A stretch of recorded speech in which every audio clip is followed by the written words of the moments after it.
कल 23 मई 2025 शुक्रवार को अपरा एकादशी है, जिसे अचला एकादशी भी कहा जाता है। यह ज्येष्ठ मास के कृष्ण पक्ष की एकादशी तिथि को मनाई जाती है और भगवान विष्णु को समर्पित होती है। अपरा एकादशी का महत्व।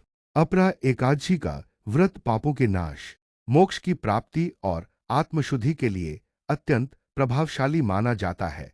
इस दिन व्रत रखने से व्यक्ति को पूर्व जन्मों के पापों से मुक्ति मिलती है और आध्यात्मिक उन्नति का मार्ग प्रशस्त होता है।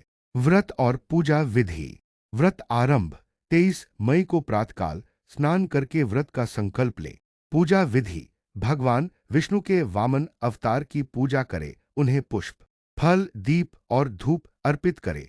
ओम नमो भगवते वासुदेवाय मंत्र का जप करे। व्रत पारण 24 मई को प्रातः 5:55 बजे से 8:36 बजे के बीच व्रत का पारण करे। एकादशी की कथा। पुराणों के अनुसार एक बार महाभारत काल में युधिष्ठिर ने भगवान श्री कृष्ण से अपरा एकादशी का महत्व पूछा। भगवान ने बताया कि इस व्रत को करने से व्यक्ति को समस्त पापों से मुक्ति मिलती है और मोक्ष की प्राप्ति होती है। एक अन्य कथा के अनुसार एक राजा महिध्वज अपने भाई द्वारा मारा गया और प्रेत योनि में भटकता रहा। धौम्य मुनि ने अपरा एकादशी का व्रत करके उसे मोक्ष दिलाया। व्रत के नियम और सावधानियां। मांस, मदिरा, झूठ, क्रोध, छल कपट और निंदा से बचे। ब्रह्मचर्य का पालन करे और भगवान विष्णु की पूजा अर्चना करे। गरीबों और जरूरतमंदों को दान देना पुण्यदायी माना जाता है। इस प्रकार अपरा एकादशी का व्रत श्रद्धा और नियमपूर्वक करने से व्यक्ति को पापों से मुक्ति और मोक्ष की प्राप्ति होती है। अपरा एकादशी की कथा। अचला एकादशी व्रत कथा।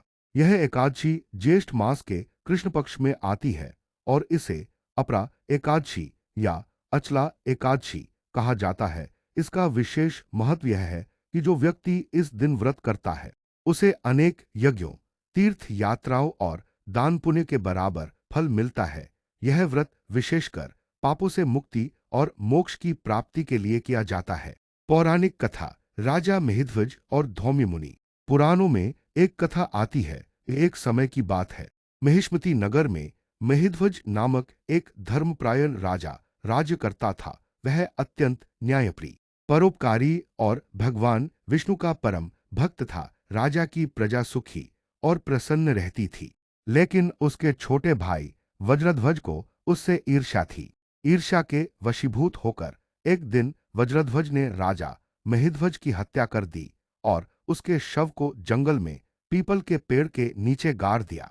राजा महिध्वज की आत्मा को अकाल मृत्यु मिली थी, अतः वह प्रेत योनि में भटकने लगी। वह पीपल के पेड़ पर निवास करने लगी और वहां से आने जाने वाले राहगीरों को डराने धमकाने लगी। जंगल में लोगों का जाना दूभर हो गया। कुछ समय बाद धौम्य मुनि नामक एक तपस्वी संत वहां से गुजरे। उन्होंने अपनी योग दृष्टि से प्रेत की सच्चाई जान ली। मुनि को राजा की पूर्व भक्ति और धर्मप्रायता का स्मरण हो आया। उन्होंने राजा की मुक्ति के लिए अपरा एकादशी का व्रत किया और उस व्रत का पुण्य राजा महिध्वज को समर्पित कर दिया। व्रत का पुण्य प्राप्त होते ही राजा की प्रेत योनि समाप्त हो गई और वह मोक्ष को प्राप्त हुआ।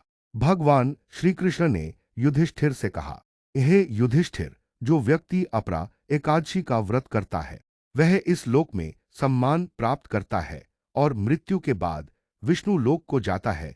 इस दिन व्रत करने से ब्रह्म हत्या,